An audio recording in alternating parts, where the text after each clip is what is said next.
whichever state you open up there, that automatically gives you appointment as the resident electoral commissioner of that state. So by doing it that way, there will not be accusation that, yes, it is the ruling party that appoints them, or whether they have one political something, and that will assist in getting them the deeded independence. But even at that, I will still come back on the request to amend Section 230 to 304, the structure of our court system, by infusing or establishing election offenses court. The Electoral Act is a very good revolutionary move, but it came with so many problems. It says that INEC is the one to superintend elections during election. I mean security, so to overview security. This, when they don't have control over anybody, you can't say they are the ones. And then INEC is the one to prosecute. It will be too overwhelming for INEC because the cost of prosecution and so many other things is a deliberate way of the Attorney General, denying the country of the inherent role they have been given under Section 174 of the Constitution of the Federal Republic of Nigeria. And then another area I brought about is the area of these recoveries we normally make from the looted money abroad. During Honorable Abubakar Malami SAN as Attorney General, we recorded a lot of recoveries that seemingly have fizzled away.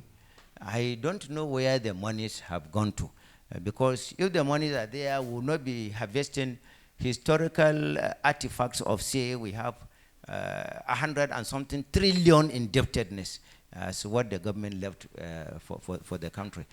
What did they do with the money? I think it is important we should establish a custodian body that will be coordinating and verifying the amounts of money recovered, assets and investments recovered by these anti-graft agencies.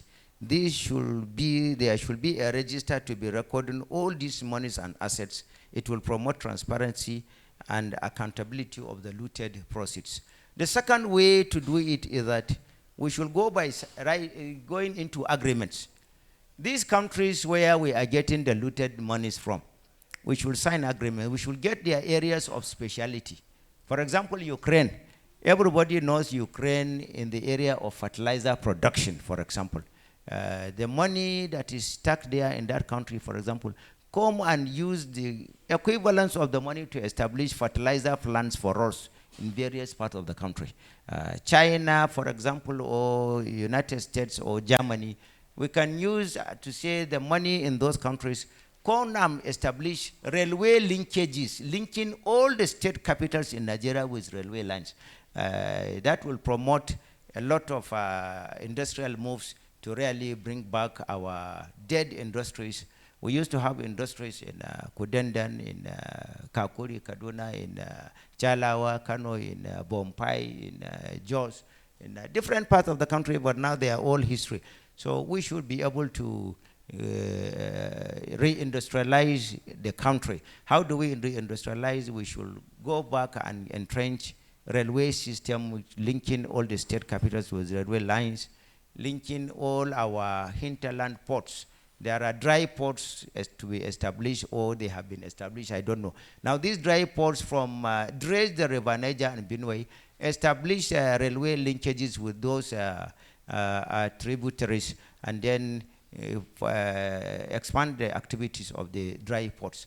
And over and above that too, when we discover that our money is in another country, for example, those countries that have developed, let them use the money to come and increase the quantum of our electricity generation.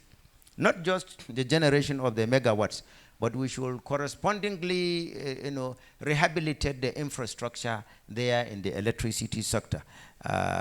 With the galloping less than 3,000 megawatts, we should be able to increase it to about 50,000 megawatts. And that is possible because countries like South Africa is having 85,000 megawatts. They use only 35,000 and they are selling the remaining 45 to Botswana, to Angola, to Namibia, to Zambia, and other countries in the Southern African region. Egypt has 112,000 megawatts. Ghana is having 57,000. In 1962, when we got the electricity, hydroelectricity generation equipment, we were the ones that donated to Akosombo Dam, to Ghana, using Akosombo Dam. Now look at how they have succeeded in expanding the scope of their distance. Like in Saudi Arabia, which is a desert country, but the two holy mosques there have dedicated megawatts of 100,000 each. So we should be able to really explore other areas of energy generation, whether it's solar, whether it's wind, whether it's gas, whatever is it, we should explore and expand the electricity generation tempo. That is another addition. Then the whistleblower policy should be made a law. Up to now, there is no law regarding that. There are avalanche of accusations whereby Mr. A made the report, and at the end of it, he ends up not getting anything. Some people there organize a cartel of filthrage within the bureaucratic network of either Ministry of Finance, Justice, or what have you. And at the end, they are the ones getting the so-called 5% that is supposed to go to the blower of the whistle. So there should be legislation in that respect. And apart from that, there should be protection for the blower. Otherwise, some other people will blow off the blower when they discover that the decision is repugnant to their interest. And then I advocated for long the removal of immunity clauses. There is no reason why, with the type of character we are seeing from the political office holders, we should continue to religionize immunity clauses. I think it is high time for immunity clauses to be removed so that those that are at fault will be able to face whatever music is the decision. There are so many areas that are desiring amendments. But all these areas I'm mentioning, the legislature are not putting their eyes in this context. They are the ones, like I said, with the responsibility under sections 8 and 9, but they are not turning attention to these areas that I just finished mentioning. There are many more other areas that ideally should be amended, but they are deliberately closing their eyes. That is why we have not seen the end of agitations for the decision.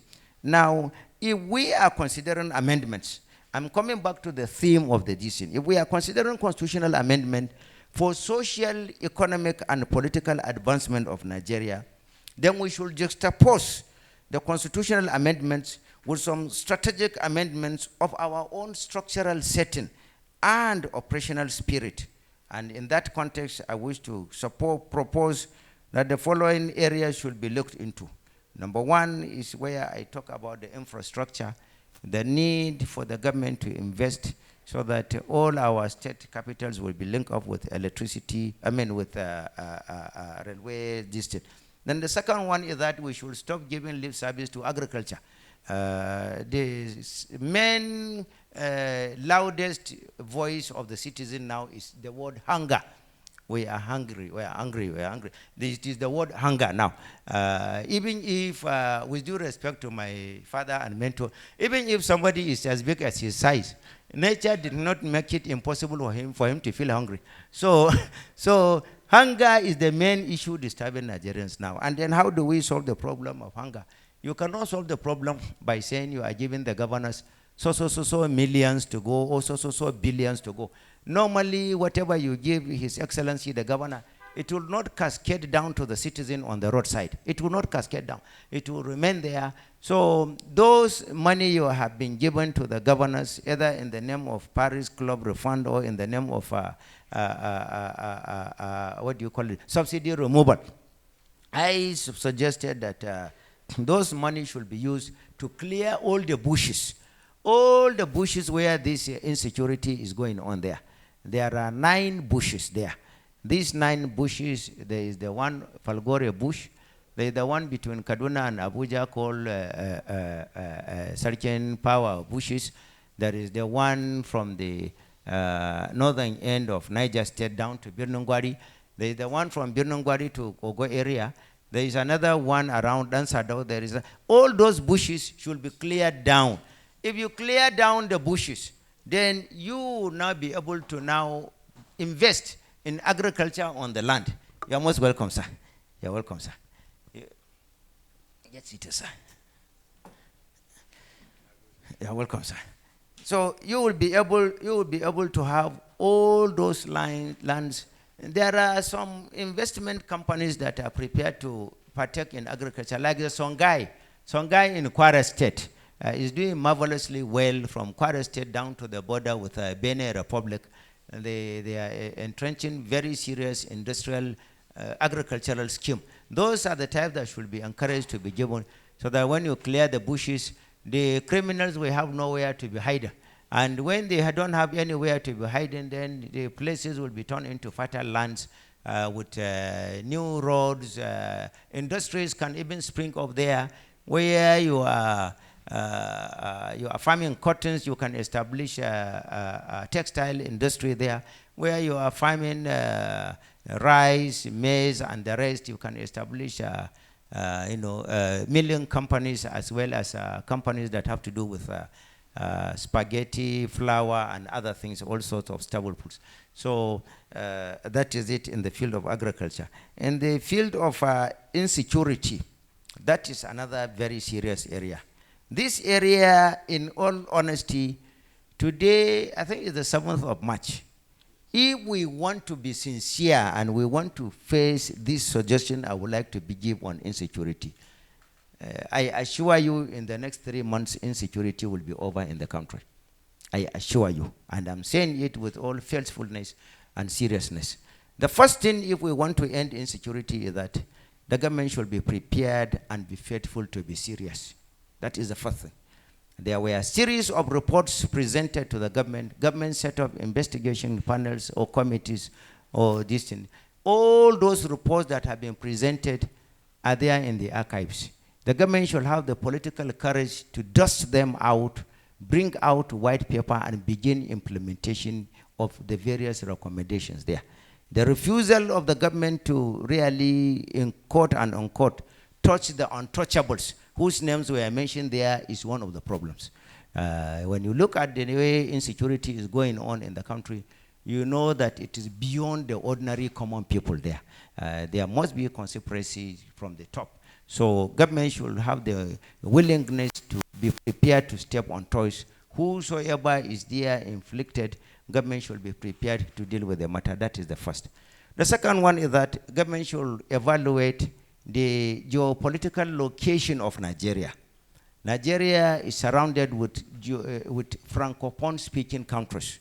And not only these Francophone-speaking countries, when you take it from the northeastern end, where you have the Sambisa enclave, that Sambisa forest continued up to Congo Republic, up to Kenya, up to all these countries in Central and Eastern Africa, where El Shabaab is having its own free day. So through the corridor of that one, arms and ammunitions and even machineries can have their way coming into the country. When you take the northeastern end of the Chad area, you know the distance there. From Chad, you get to Sudan.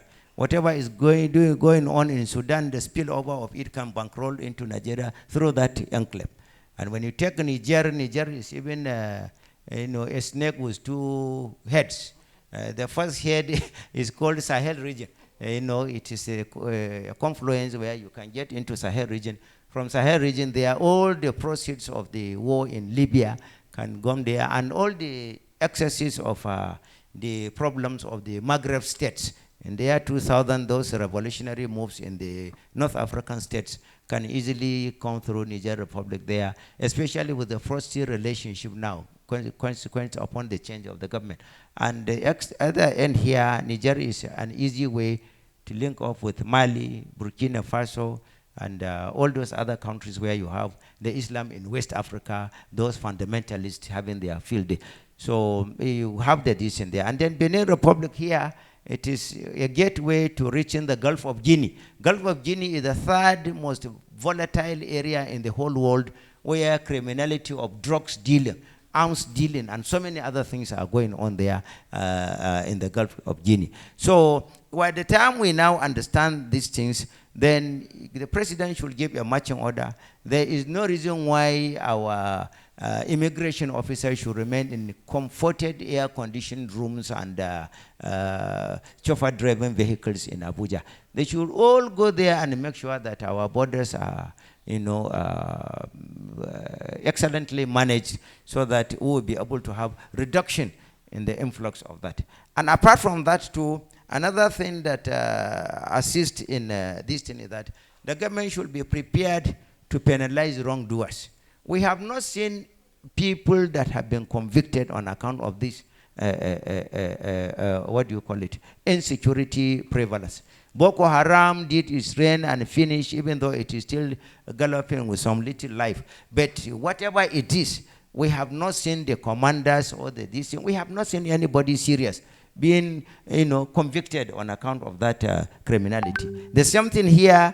We have seen numerous people arrested. Some of them are informers. Some of them are the real bandits. None of them has faced any serious conviction, as far as I'm concerned.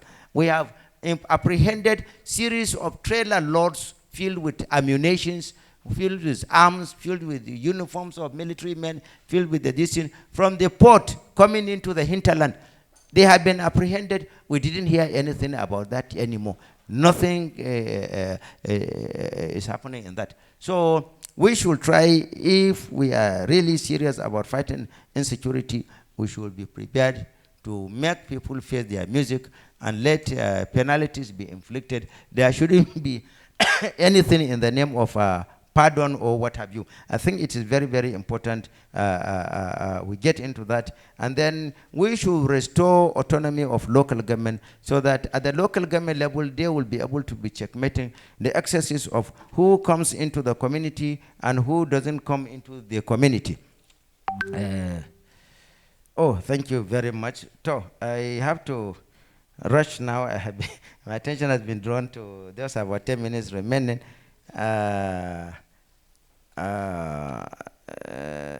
So let me leave the aspect of the insecurity for now, and then jump over. I believe that the paper will be circulated to all of you, so that everyone at his place and time will be able to study.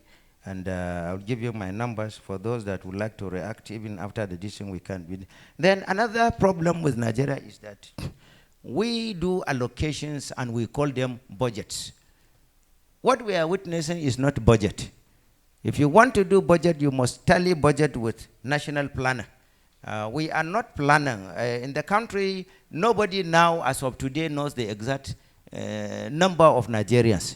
We don't have the exact accurate population of Nigerians. We are only working on statistics. Nobody knows, out of the 200 million Nigerians, if we are 200 million, how many are married, how many are not married, how many are in school, how many are out of school, how many are unemployed, how many are males, how many are females, how many are teenagers, how many are old people, how many are within the country, how many have fled looking for greener pastures, only for them when they reach the destination of the greener pasture, they turn out even the greener ones there are turning brown. Budgetary provision should be made for realistic and meticulous plan that should be able to deliver and incubate development. Also, when you have a rich budget estimate, but make it important by refusing to support it with corresponding releases of funds, then that budget is only a mirage, is not a budget. But very fundamental is that we don't have rolling plans. We should be able to work out and evolve rolling plans, so that at the end of it, anything which is a residue of a budget year we should be prepared to take it up to continue in that respect. And then another thing I brought about is if Nigeria has all the potential ingredients for graduation into a superpower, And potentiality is centered on its charismatic popularity, both within Africa and within the Community of Nations, as the most populous country and the most endowed country in terms of resources in Africa. We are, however, lacking strong leaders who believe in Nigeria project, who places Nigeria above themselves and their parochial considerations. We need leaders with courage to surmount our perplexing issues and resolve the seemingly overwhelming problems, as well as the ability to discover and implement workable solutions. We need leaders whose trademark is an embodiment of competence and effectiveness, who are prepared to collectively build a Nigerian society where order, nationalism, discipline, true unity, and patriotism prevails, where citizens demonstrate core values of honesty, work hard, and for patriotism to be upheld. The distinction between growth and development is that while growth translates into physical institutionalization of pillars of structure, development connotes evolutionary engineering of latent potentialities that will only spring off facets of growth. While we want development, our government should be prepared to dedicate itself to the doctrine of Nigeria's unity. If we are not united, we cannot do anything. For example, growth relates to erection of tall buildings, good, beautifully imported cars and aircrafts. On why Nigeria is only growing without development, we refer to the Vanguard newspaper of Tuesday, 2nd May 2027, where Dr. Alison Aida made the decision. I will leave that one to you to go and find out. But the most important thing is that if the national leadership at all structure act on nationalism, morality, and sincerity and fear of God, then this will translate into the state and eventually to the local government. And the ordinary common man has no option than to follow the seat. A strategic long-term goals, objectives, or tasks must be actualized by the reasonable expectations, and people that are really competent should be put there.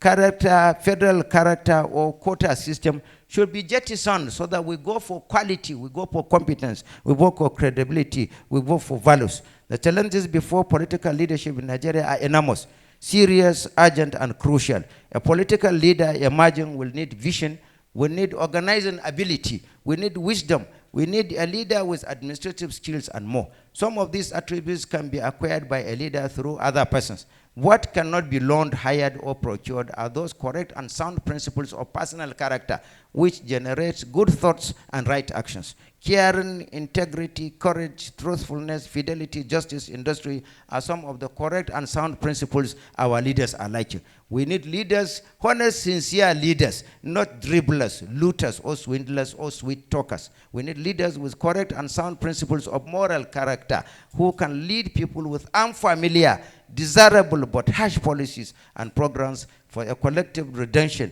and for the future prosperity of all and sundry in Nigeria. We can only do this and succeed if we decide to leave a future legacy. The legacy is that of leaving youth, young men as the future implements of the nation in the distant. Any nation that toys with its youth is toying with its own future. In Nigeria, you see people of the age of 50, 60 are calling themselves youth. I think they are encroaching into a particular constituency that do not belong to them. The youth constitutes over 70% of Nigeria's population. Apart from their age, they have at their zenith the intellect. They have supernatural strength, stamina, productivity, and exuberance. They constitute 90% of the enrollments in our higher institutions of learning. They dominate the entrepreneurship, social media, in the sports, theater, arts, creative industry. They are the engines of private sector working class. It is disappointing, however, to remark that the youth constitute the most neglected segment of our society in terms of real tangible benefits of life, because whereas they are the laborers in the farms, they eat the least nutritious food and unbalanced diet daily. Whereas they dwell in motor parks, they are only to enjoy the carbon emission of the smokes from the vehicles and engines. Whereas they are the almajiris that go out to get food for those malams and bring men to consult for luck. They wear the most tattered clothes in the community. Whereas they are the real voters that participate in electioneering campaign and thuggery during voting. They ended up being used as hooligans and praise singers. All this, however, greatly applies to children or the poor only. and the rich class, the political class, the intellectual class, the aristocratic class, and the elites, etc., are normally caged. They are normally caged in order to institutionalize and promote them for better life and prosperity in the future. The moral burden on the leadership of the youth is that they should really go about into self-help. They should think of productive ventures. They should include themselves rather than waiting for white-collar type of clothes. They should really think of the way they should help themselves. Otherwise, once you keep deceiving yourself, you are young, sooner or later, age will catch up with you and you will not be qualified to answer the name youth again. You do suffer because you allow yourselves to be used as cannon fodder by the elders. The solution to it is that you should think of the ways to liberate yourselves. Time will not allow me, since I have already been charged that it's only 10 minutes remaining. But the summary of what I have presented here is that whereas it is a constitutional right to demand for amendment of the Constitution, and whereas there are a lot of inconsistencies and areas desiring amendment in our own grand norm, the Constitution, I do not support some parts or some aspects of the constitutional amendments needed by some people. I equally do not support the way the country is being governed. It is therefore important that the country should go beyond sensationalism. The country should go for quality. The country should develop. Any country you see in the world, whether in the Eastern or in the Western Bloc, it succeeds in going into the level of the height it finds itself today simply because it abandons parochial considerations, it imbibes science and technology, it imbibes productivity, it imbibes morality and hard working. It gets leaders who are the best of its brains, not the best in terms of money, not the best in terms of political shenanigans, or the best in terms of ability to manipulate things that are negative to show that they are right. This is my modest submission. I would like to urge all the participants here and the ones on the web to clinically criticize this paper very well so as to enrich and sharpen my intellectual ability to be able to produce better when I am subsequently given the privilege to come before this exalted team of eminent statesmen. I thank you with all humility. I'm very grateful. Thank you very much.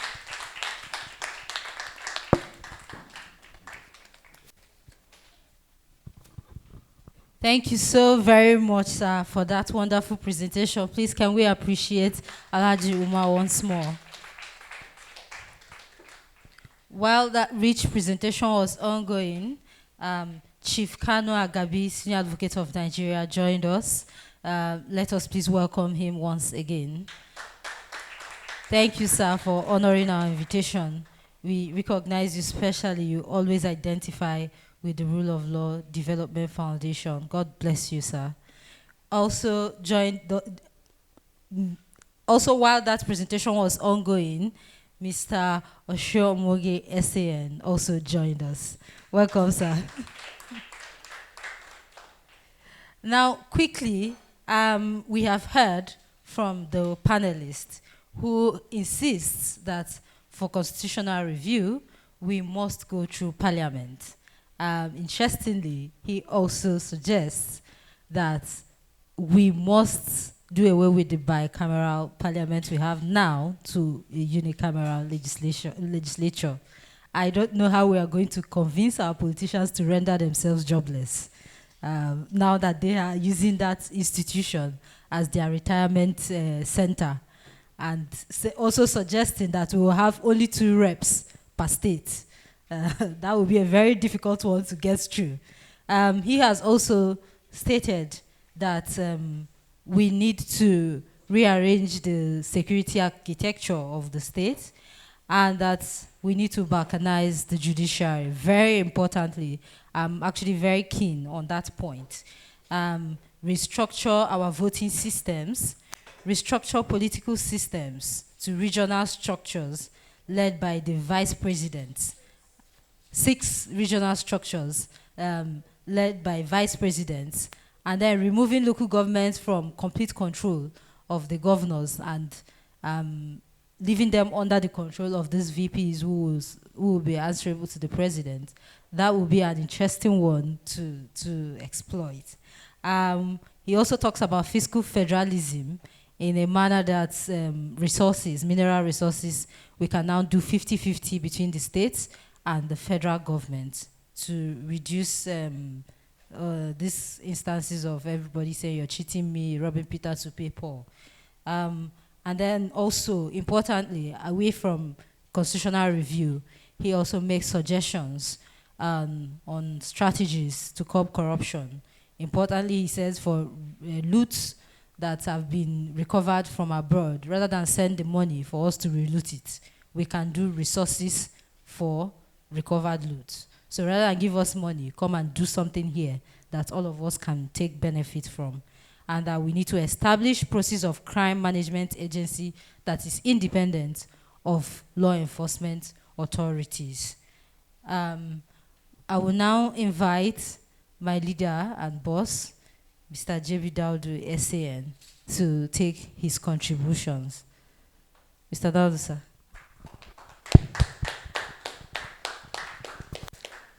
Thank you very much. First of all, I appreciate Alhaji Kogo Umar for his very wonderful and scintillating paper, full of fresh ideas, and most of which will be interrogated. Most of which will be interrogated during the interactive session. Mr. Akintola, or Chief Akintola SAN, apparently has not been able to join us. He was to be quite busy during the week, and I suspected that we might fall into this kind of situation. And because of that, I tried to fill in for him by preparing a small sketch of the topic to supplement what Alhaji Umar has wonderfully presented. So I'll just talk to the paper. It has been, I think it has been circulated, but if it hasn't, it will be circulated in due course.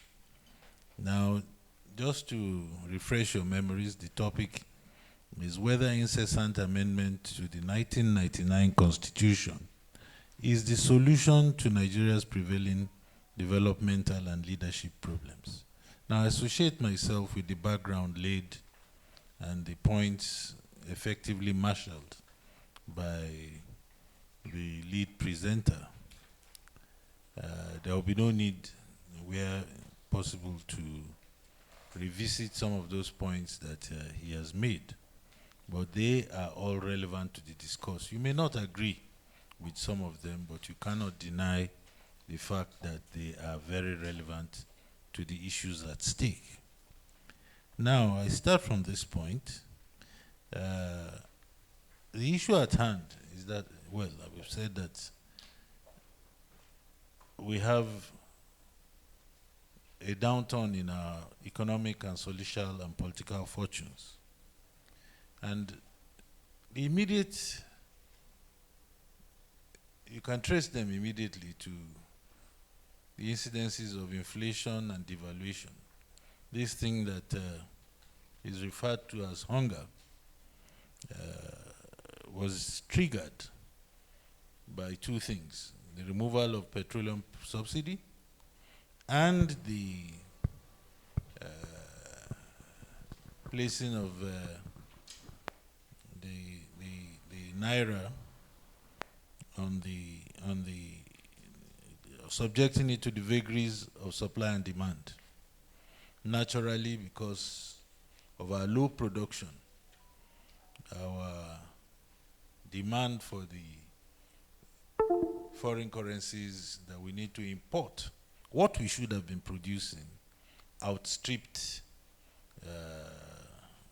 the supply. Hence, we have this problem where there is what you call hunger. But the hunger has not yet come. So long as Nigerians refuse to embrace productivity, so long as we insist on resting on ours, if you have a patch of land behind your house, farm it. Grow tomato, pepper, and a few other things there where you can cut the cost of what you are going to spend in the market. But that is aside. But we have that problem facing us. The National Assembly has attributed these problems to a governance issue. And they do so subtly by saying, no, why don't we change the presidential system of government and let us move on or go back to the parliamentary system of government. Now, there is a need to just explain the difference between the presidential system and the parliamentary system. The presidential system came after the parliamentary system. We have been practicing the parliamentary system from 1922, from the Clifford Constitution and culminating into the Independence Constitution.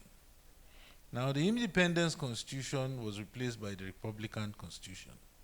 Now, all of these features or incidences of the application of the British Westminster export model system. Now, it would not surprise you, or shouldn't surprise you, that that system lasted only for 6 years. Because of the problems when you read Nigeria's political history, and it's a shame that the young ones are no longer being taught history in the school, you would know that the centrifugal and centripetal forces that were inherent or applicable to the practice of that system ensured that it could not last more than 6 years. That was when the incidences of carpet crossing, the incidences of vote of no confidence, Operation Wete, women entering to the polling booth apparently pregnant but coming out fully delivered of twins in the nature of ballot papers stuffing. Now, all these things were how we started to miss the way. The British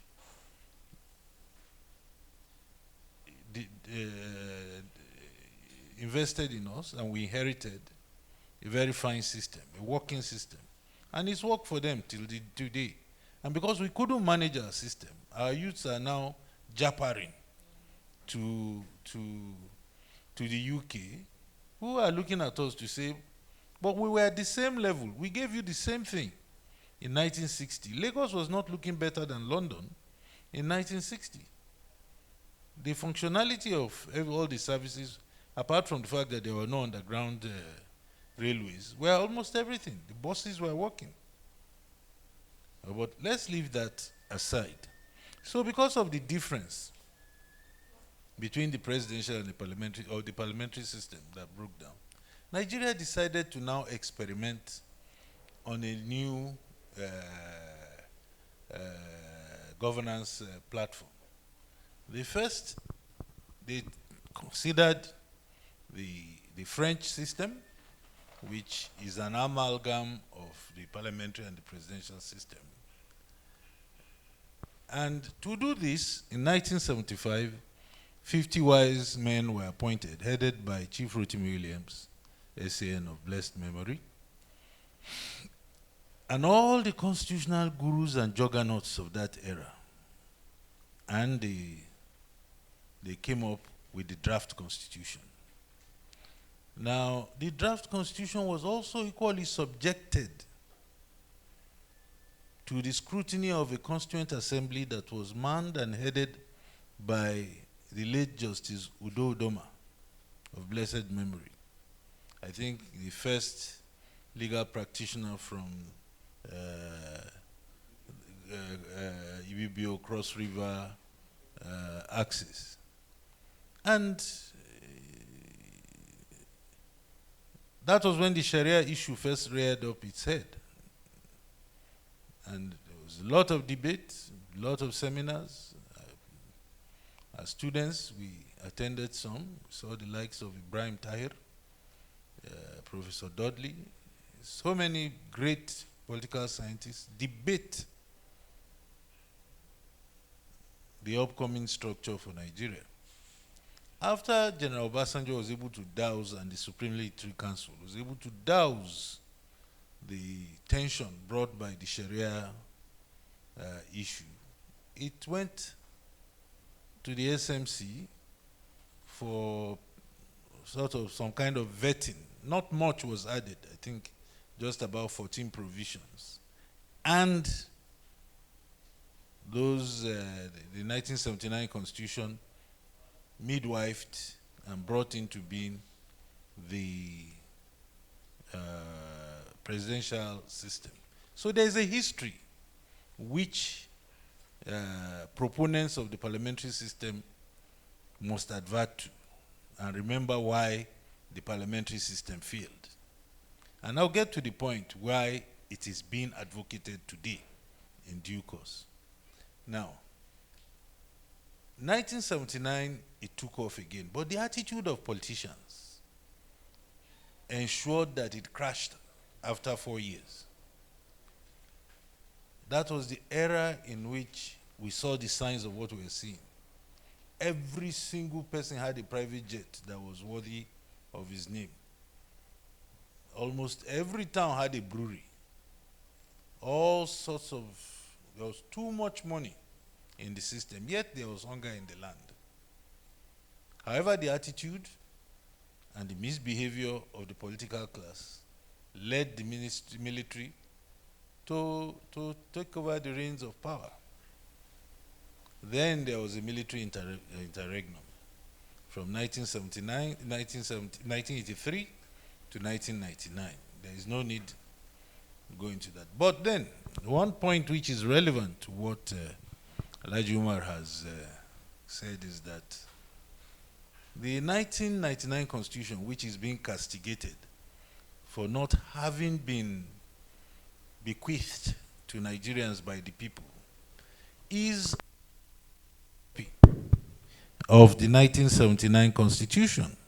Now, if you look at the history or the process, the iron furnace that the 1979 Constitution went into being before it was adopted, it will be telling a lie to ourselves that the 1999 Constitution does not have the approval of the people, because it has gone through. There is no difference between the 1979 Constitution and the 1999 Constitution. But even at that, the 1999 Constitution was still subjected to another Constituent Assembly, I think presided over by Justice Nikki Toby. It went through the almost identical process that the 1979 Constitution went through. And if all fails, and we have a constitutional expert here, there is the pure theory of law, which ensures that having taken benefit of the 1999 Constitution, they are still taking benefit of it. You cannot now come and deny that that thing was not given by the people. Is it the people that said you shouldn't obey specific clauses in the Constitution? Let us tell ourselves the truth.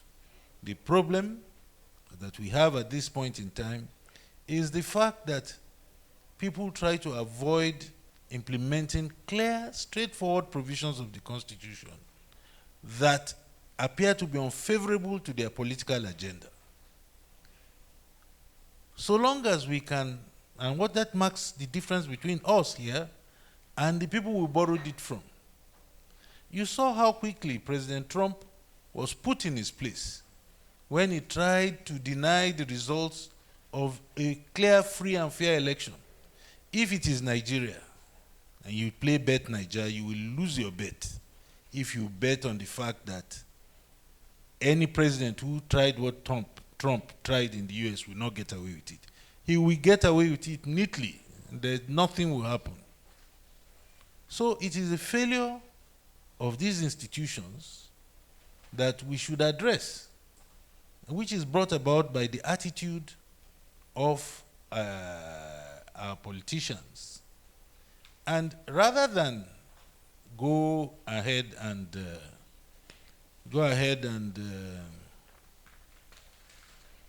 examine their attitude, commit class suicide where necessary, and be born again as clean politicians, they are there stoking the fires of insecurity, hunger, corruption, and so many other ailments that have taken us to the point where we are.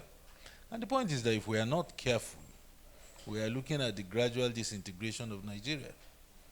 You see, nothing much will happen, because when the thing gets to its climax, I regret to say that we might just find us breaking up according to our fault lines. I know that there are places, there are regions that today, if you say to your tents, oh Nigeria, they are ready to go and set up with their full structure. Their president will emerge, everybody will emerge. So maybe one or two zones are not ready, and people should work. We like the unity. Nigeria is stronger, united, but it cannot be a strong nation with this level of corruption that we are witnessing. Look at even the youth that we are placing hope and saying they are leaders of tomorrow. Suleja, Dogarawa in Zaria, some parts in Lagos, in Abuja here, trucks are waylaid, the contents looted and shared gleefully under the pretext of hunger. Hunger is no excuse for criminality or robbery or thievery. You cannot be a thief and then you come out and tell us that it is hunger that... And the people who are doing the looting were laughing. In Abuja, when they looted the palliative store, or what they call palliative store, or a vehicle that they waylaid, they said that it was having the logo of federal government, and that gave them the right to take it. Now, what the seeming masses are telling the politicians or the political class is that it is right to also equally loot your money and not feel any pains, because you had no conscience looting the contents of a truck belonging to a man who has invested his money in that business. And you are not even thinking of him, you are thinking of your stomach. Very soon it will get to the point whereby you will be sitting in your house, people will enter and demand that where is the pot of stew that your wife cooked, and where is the soup? And they will take your foodstuff away, carry your TV. It is just daylight robbery under the guise of economic hardship. And our law enforcement agencies sit down and are watching because they do not have any answer. They do not know their work again. The institutions have failed, and we are literally running a rogue and a failed nation.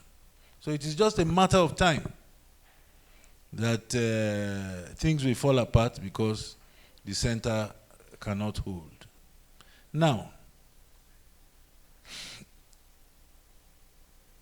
is constitutional amendment then the answer to these vices? I do not think so. And even if constitutional amendment is the answer, some of the things, or quite a number of things that Alhaji Kogomar has mentioned, and to some of the things that others will suggest, are indeed the ones that are relevant, not the backtracking to a parliamentary system. To me, that is not relevant. I have in the paper tried to show you how many times, I must confess, I was initially of the view that our amendments were too many.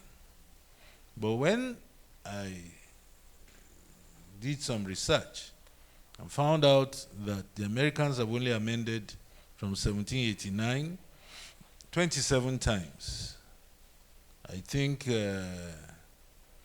the most egregious amender with India, that between 1950 and today have amended their constitution 108 times.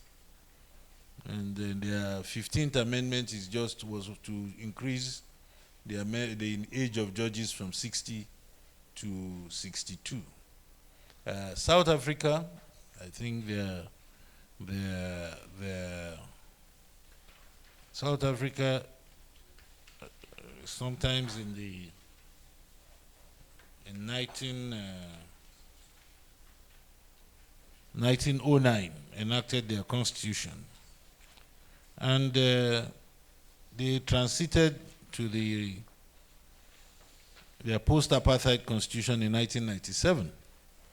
But they themselves have amended 18 times, I think, taking it from 1990. So I've revised my stand, which was that our amendments are too many, to the fact that with federal constitutions, the constitution is usually just seen as a more superior statute, which is or should be amenable to amendments or reviews or alterations as the need may be. So I'm now a new convert to the idea of amendment, having seen from a comparative analysis that federal constitutions are never perfect, and there are changing dynamics that from time to time will warrant constitutional amendment. And an example is the removal of immunity. I was always advocating for a partial removal of the immunity. But that's the discussion for another day. Now, I've tried to explain how and in what way and manner the legislature have tried to do the 4 or 5 amendments that we have had. President Buhari did 16 amendments at the eve of his departure, some curiously signed by the president, the new president. I always thought that all legislative processes came to an end after the departure of the president under whose tenure. That's why this is called the 10th Assembly. But President Tinubu increased the ages of judges from 65 to 70. But nobody has tested it, so we take it that it is presumed correct until frowned against upon in court. Now, the real point is this, and you would wonder why the National Assembly is proposing a return to parliamentary democracy after we are still grappling with the presidential democracy, which gives a strong center. Now, the distinction between the two is in separation of powers. The parliamentary system allows the executive and the legislature to cohabit. So from among the legislature, the prime minister or the leader of government is chosen. Now, in the executive, in the presidential system, there is a watertight demarcation between the legislature and the executive. They cannot overlap. They can't mix. They can't mingle. So you can't be a parliamentarian under the executive presidential system and then be a minister at the same time. But it is possible in the parliamentary system. Now, I suspect that a lot of parliamentarians, and I have my eyes on some, want to be head of government. And the only way they can do this is to fool Nigerians into thinking that come and practice the parliamentary system so that they remain in parliament, they go back, ensure they win elections. I didn't say re-go. I say ensure they win elections, come back and then start passing prime ministership among themselves. So I think that's the underlying motive. I cannot see any other motive other than personal ambition. Because it is clear that we do not have the temperament, the honesty, the institutional discipline to manage a parliamentary democracy. In parliamentary democracies, people resign when there is a hint of wrongdoing against them. Nigerians don't resign from office. Even when you pursue them, they go to court. So the President of the Federal Republic of Nigeria, and I said, even because Parliament will be adamant, they will go ahead with this amendment. But thank God for veto power. When Comrade Joe Ajero tried to take labor to protest against, the President came out, guns blazing. And he said Ajero should drop politics and they should meet in 2027. Now, what I picked from that is that the President has thrown his hat into the ring for the 2027 battle. That's between him and we, the electorate, and whether his policies work between now and then. Because I'm sure there will be no carry-go in the next dispensation. But let him pray that these policies will turn around the fortunes of Nigeria. Now back to the point, which is that having indicated his interest in 2027, the fact is that if the parliamentarians succeed in amending the constitution for a parliamentary system, there goes his ambition. Because it will now be a parliamentary system.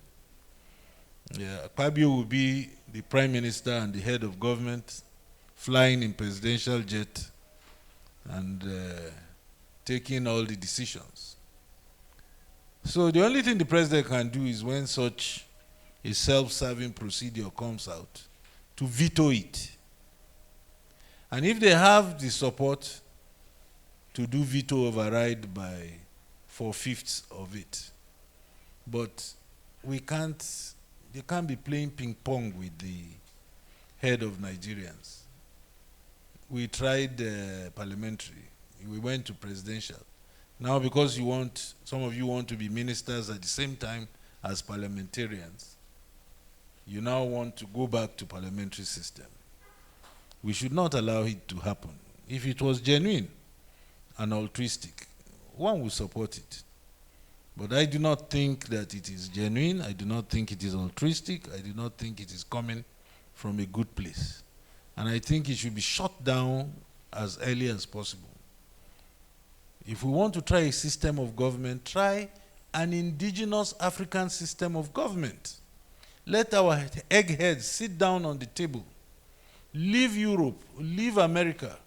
Devise a system of government that Nigerians will be willing to follow. When that happens, and if we're able, and we are not incapable or unqualified or not having the materials to devise for ourselves a system of government, but to play with our intelligence and then push us. If there is anything in need of change, it is the political attitude of politicians. That is the only thing that we need to change, and that of Nigerians generally. Because the masses, the elite, are all substantially corrupt. And if we don't remove that from our system, we are not going anywhere. Thank you very much.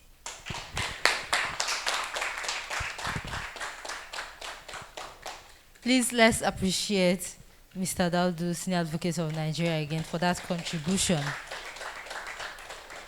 of which the major takeaway is that constitutional amendment is the lesser solution or the lesser problem, that our constitution does not have major issues. It is the attitude of the people, especially the leadership of the country, that has thrown us into all the confusions that we think constitutional amendment will solve.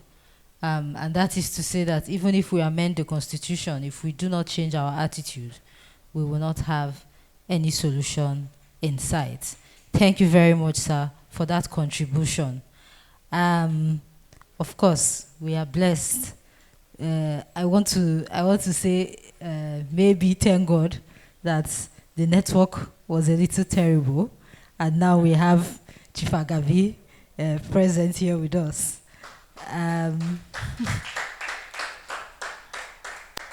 As someone who has served this country at the topmost level, at the level of the Attorney General's office, I am sure that Chief Agabi has a lot to say to us, or contributions to this topic. I will then, with the permission of the coordinator, invite the Learned Silk for his views on the subject matter of discussion this morning, and also to discuss the papers that have been presented. Thank you, sir.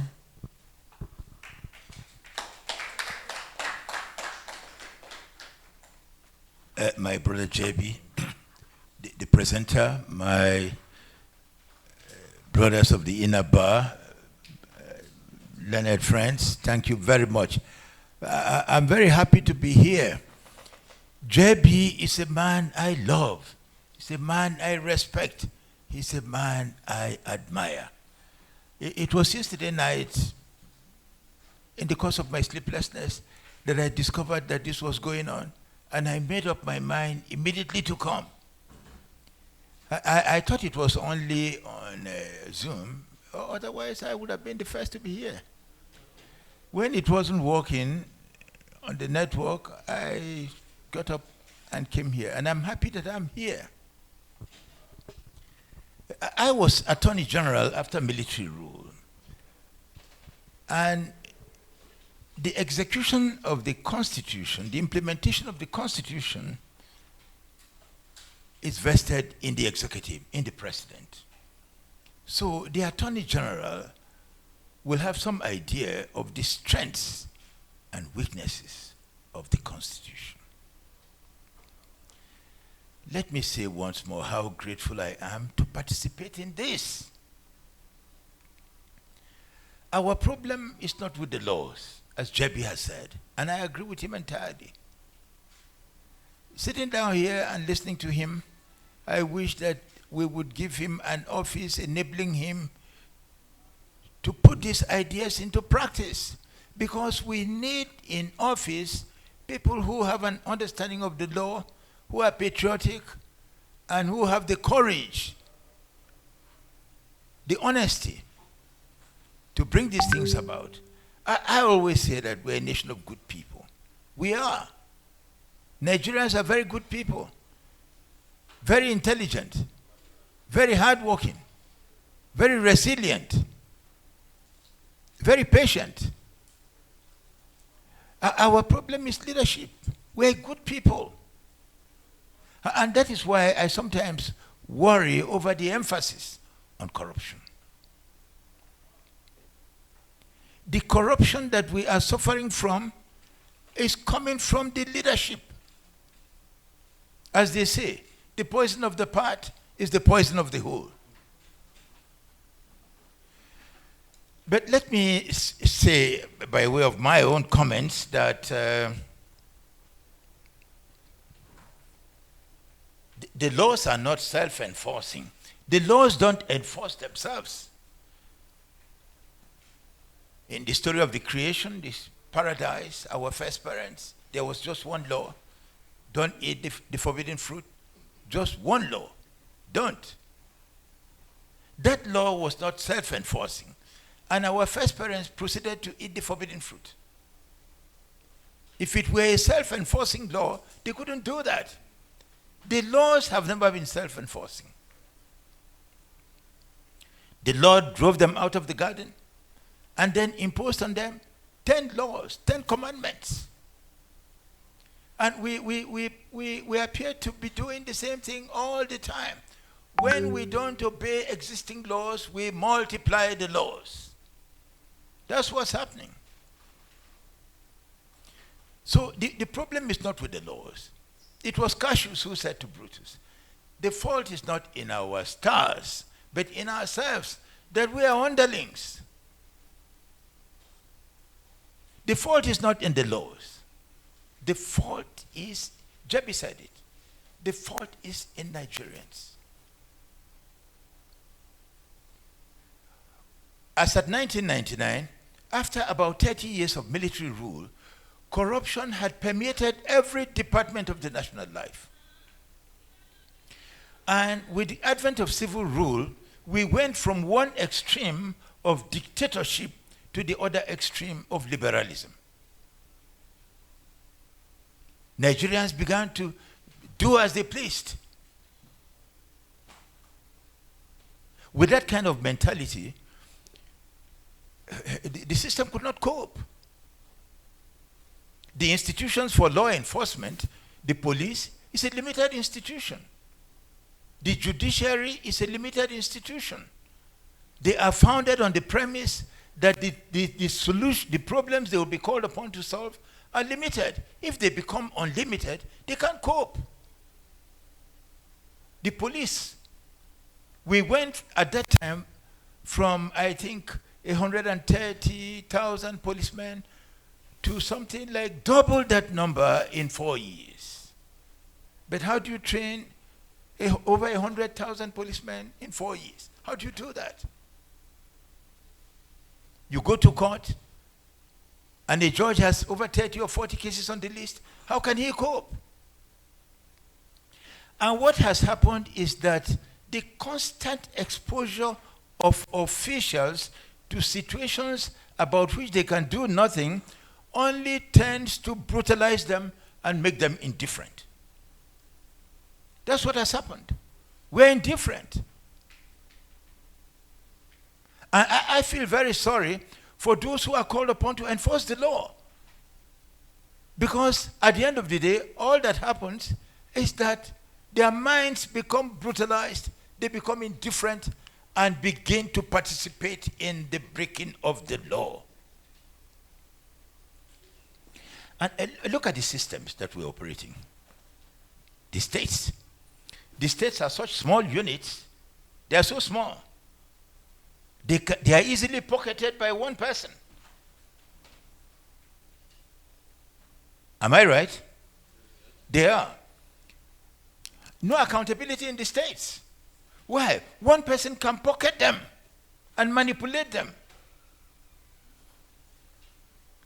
We need to re-examine the structure if we're being honest.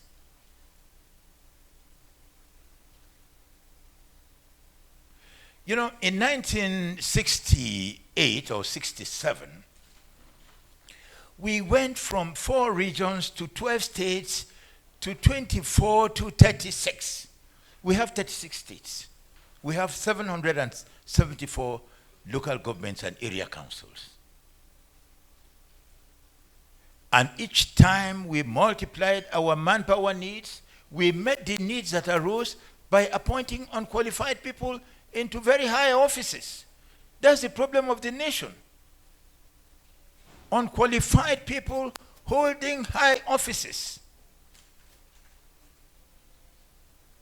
Apart from that, the boundaries of the states are rigid. Nothing has aided and facilitated corruption in our country more than the rigid boundaries of the states. If you are not an indigene of that state, you cannot work there, no matter how qualified you may be. And if you are an indigene of that state, you will be appointed to high office, no matter how incompetent you are. Nigerians, geniuses of our country, are holding offices in other nations. But if they come back here, they cannot hold offices in some of our states. It's so funny. This is the problem. Now,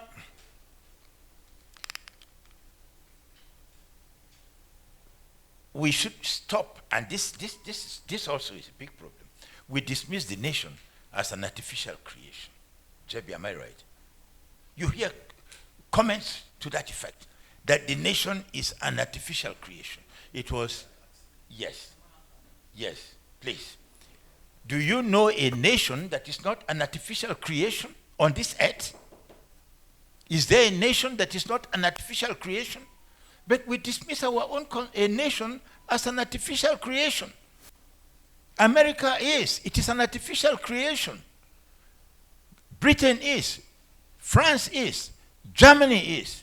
There is no nation that is not an artificial creation. So we should stop dismissing the nation as an artificial creation. We are better off as we are, from east to west, from north to south. We are better off as one country. And God has given this nation the leadership of the black race, the leadership of the continent. But what are we doing? We are putting the emphasis on our tribes. It's so petty. When we should be talking of uniting the nations of Africa.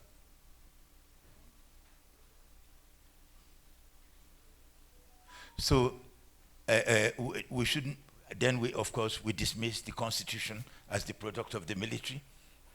The Constitution will be the product of just a few people, no matter how many times you do it.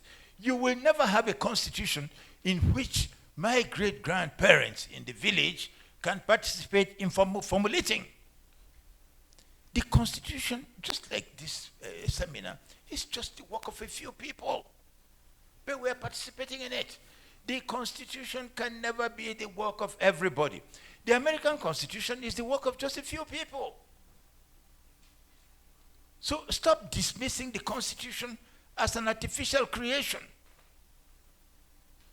We talked about security. Don't expect to have security when our young people don't have the education that equips them for life. The education is theoretical. If our objective was to destroy our youth, we could not do better than to give them the kind of education that we are giving them now. So the educational system enhances the problem of insecurity, unemployment. There are no jobs. Then, of course, we have spoken about corruption. But on the issue of corruption, my appeal to the nation is this. I make this appeal with a prayer for forgiveness, in case you should think that I should not speak like that.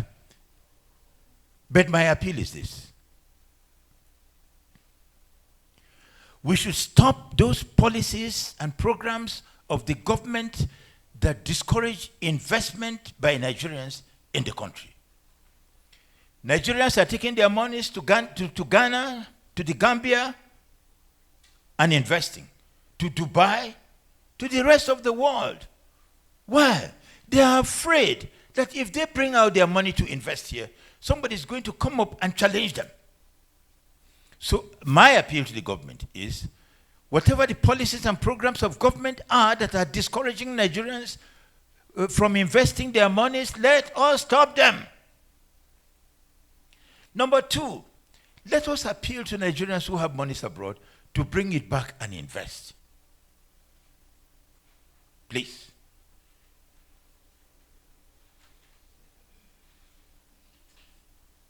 Jebi, do you agree?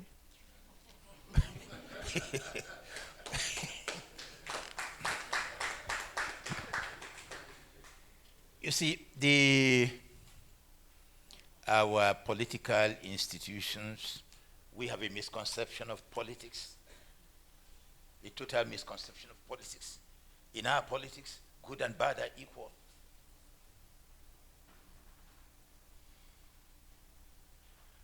I don't want to go on indefinitely, but please, Jebi, you said all the things that we need to hear.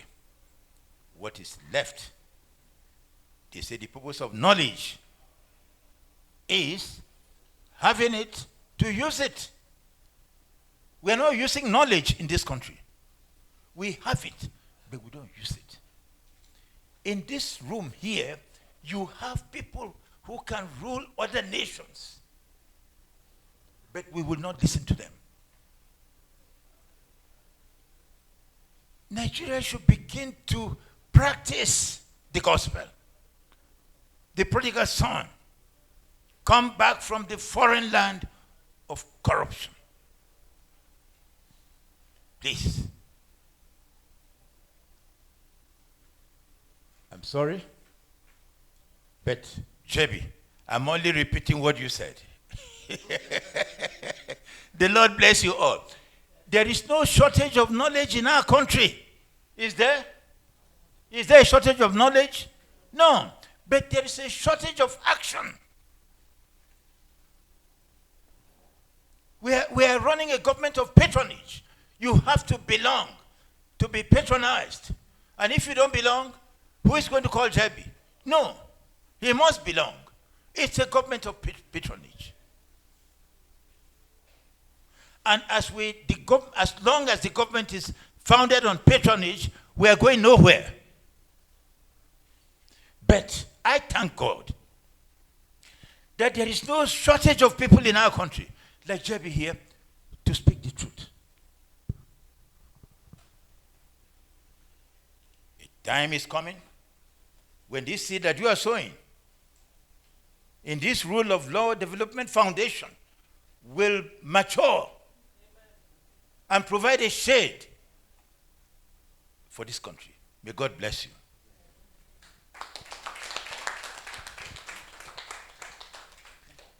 Thank you so much, sir, for that wonderful contribution. Please, may we appreciate the learned silk once more.